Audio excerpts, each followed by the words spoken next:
কৈলাসহর ইসবপুর গ্রাম পঞ্চায়েতের অন্তর্গত পাখির বাধা ৬ নম্বর ওয়ার্ড এলাকার বাসিন্দা অচিন্ত দেবের দোকানের দরজার তালা ভেঙে বিভিন্ন সামগ্রী সহ নগদ অর্থ হাতিয়ে নেয় নিশি কুটুম্বের দল। অচিন্ত দেব জানান, প্রতিদিনের মতো গতকাল রাত্রিবেলা দোকান বন্ধ করে বাড়িতে চলে যান তিনি। মঙ্গলবার সকালবেলা এসে তিনি দেখতে পান দোকানের তালা ভাঙা এবং দোকানের ভেতরের জিনিসপত্র এলোমেলো। খবর পেয়ে স্থানীয়রা এসে ঘটনাস্থলে জড়ো হয়। তিনি কৈলাসহর থানায় একটি লিখিত অভিযোগ দায়ের করেছেন। পুলিশ এসে ঘটনার তদন্তে নেমেছে।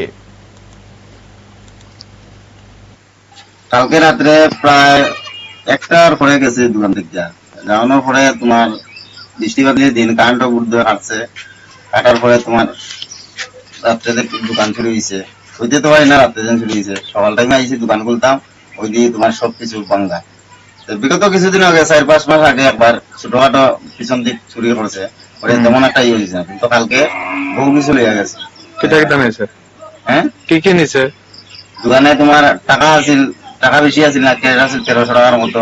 আলু আনছিলাম পরশু দিনে বস্তা, প্রায় অর্ধেক হয়ে গেছে। লবণ বস্তা খালি করিয়া, আর তেল আছিল তোমার 509 বোতলের মতো, আর 200 তেল আছে এটি, আর বিস্কুট বাস্কুট ধরিয়া যা আছে ঘর, পিঁয়াজ ধরিয়া, সুপারি আছিল, আলু, ডিম নিচে 2 পাতা, এগুলা লেগে গেছে। কত টাকা হইব আনুমানিক?